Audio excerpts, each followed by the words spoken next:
देख रहे हैं बिहार लाइव सिटी। आश्चर्य है कि असहाय लोगों की आवाज़ सुनने वाला कोई नहीं है। कोई अगर आगे भी आता है तो प्रशासन उनकी आवाज़ को कमज़ोर करने के लिए एफआईआर दर्ज करवा देते हैं ताकि पीड़ित असहाय की आवाज़ कोई नहीं सुन सके। ऐसे तानाशाही कार्यशैली से सामाजिक कार्यकर्ताओं के मनोबल और आत्मबल को कमज़ोर करने का प्रयास किया जा रहा है, जो नहीं तो सामाजिक दृष्टि से उचित है और नहीं लोकतंत्र की दृष्टि से उचित है।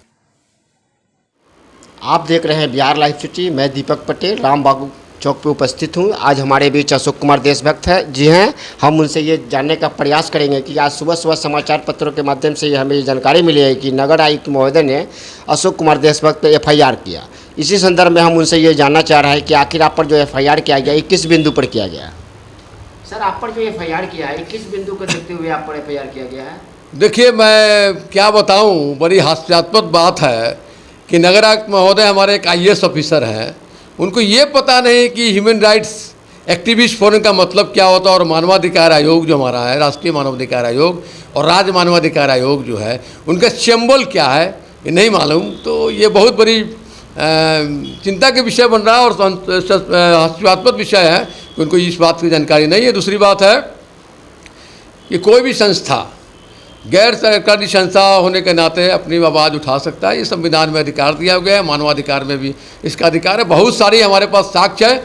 और मैं बता दूं कि ह्यूमन राइट एक्ट के तहत मैं काम जो कर रहा हूं, वो राष्ट्रीय मानवाधिकार आयोग को भी भली भांति मालूम है, राज्य मानवाधिकार आयोग को भी भली भांति मालूम है। यहाँ तक कि एक केस के मामले में उन्होंने राष्ट्रीय मानवाधिकार आयोग ने राज्य मानवाधिकार आयोग को जो पत्राचार किया है केस देखने के सिलसिले को लेकर, उसमें मेरा बजाबते लिखा हुआ है कि मानवाधिकार प्रशिक्षण केंद्र भी स्थापित हमारे द्वारा है। दूसरी बात यह है कि अधिकारी को जवाब देना चाहिए और विचार करनी चाहिए, न कि एफआईआर करनी। मैं एफआईआर से इसलिए नहीं घबराता क्योंकि हम पर एफआईआर जो करने के लिए जो आवेदन दिया गया है नगर थाना में, वो त्रुटिपूर्ण है और त्रुटिपूर्ण प्राथमिकी आवेदन पर कोई एफआईआर नहीं होता। उसके लिए भी मैं न्यायालय में जाऊँगा और मैं अपने मानहानि केस भी मैं उसके खिलाफ करूँगा। क्योंकि उन्होंने सिंबल के बात लगाया तो सिंबल तो मैं खारिज कर दूंगा एक बार में। वो सारा एविडेंस में राष्ट्रपति महोदय, राष्ट्रीय मानवाधिकार आयोग, राज्य मानवाधिकार आयोग, सुप्रीम कोर्ट, माननीय सुप्रीम कोर्ट में माननीय मुख्यमंत्री महोदय, सारे जगह मैं उसको पत्राचार कर रहा हूँ और इसकी मैं डरने वाला नहीं हूँ, चूँकि मैं सही काम करता हूँ।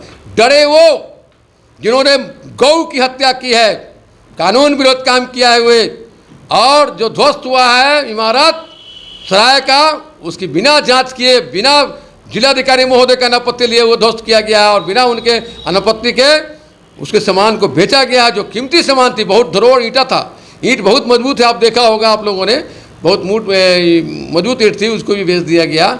और मजे की बात यह है कि इन्होंने कहा है कि वार्ड 41 में एक जल मीनार बन रहा था कि उसको ध्वस्त करके उसका नव निर्माण करेंगे, उस पर ठंडे बस्ते में इन्होंने डाल दिया।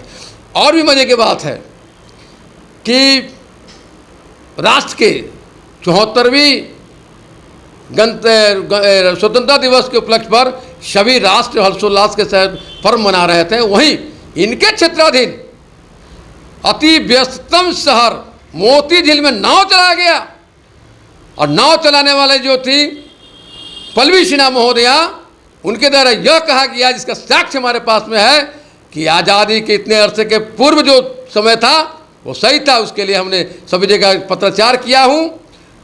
उस पत्राचार के आलोक में तत्कालीन एसडीओ साहब कुंदन बाबू ने अनुशंसा करके नगर थाना में भेजा हुआ है, जिसकी जानकारी मुझे है। उस पर कार्रवाई नहीं होना ही प्रश्न खड़ा करता है कि जो राष्ट्र के लिए हित में काम करे उस पर एफआईआर करने की आवेदन दी जाती है, और राष्ट्र के विरोध जो काम करता है उसको बचाया जाता है।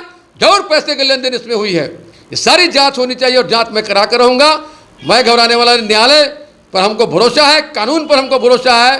कानून विरोध मैंने कभी काम किया नहीं, और गलती से कोई कानून मेरे ऊपर आरोप लगाता है तो उनको भी जवाब देना पड़ेगा न्यायालय में। पिछले कुछ दिन पहले आपने नगर आयुक्त पर एफआईआर दर्ज कराया था, परिवार दर्ज कराया था। क्या उसी सिलसिले को लेकर कहीं नहीं लग रहा है कि आपसे कुछ आपको लग रहा है कि जी उसी संदर्भ में हमको भी लग रहा है कि आपको क्या लग रहा है? और ये बिल्कुल और बहुत सारे ऐसे भी है, देखा गया है कि आप नगर निगम के काम में हस्तक्षेप करते हैं, प्रशासन के काम में हस्तक्षेप करते हैं, क्या इस बिंदु पर भी ध्यान कर सकते हैं? देखिए, मैं हस्तक्षेप नहीं करता। जो संविधान का अधिकार दिया गया है हम लोगों को, जो मौलिक कर्तव्य, उसके तहत हम काम करते हैं। अपने मौलिक कर्तव्य के तहत ही 14 तारीख को 14 अक्टूबर को समाजिक समाचार पत्र के माध्यम से हमको जानकारी मिली कि एक पशु की मौत हो गई, गौ की हत्या हो गई है। तो इसमें भी जो मामला है वो इसके आरोपी थे। ये पोस्टमार्टम भी नहीं उनका उसका हुआ, कहाँ गिरफ्त दिया गया, समाधि दिया गया, उस पर भी जानकारी लेने हैं। और जो बखिसराय जो ध्वस्त कर दिया गया, उसके लिए हमने 7 सूचनाएं मांगी हैं उनसे, इसके एक भी जवाब अभी तक नहीं दिया इन्होंने।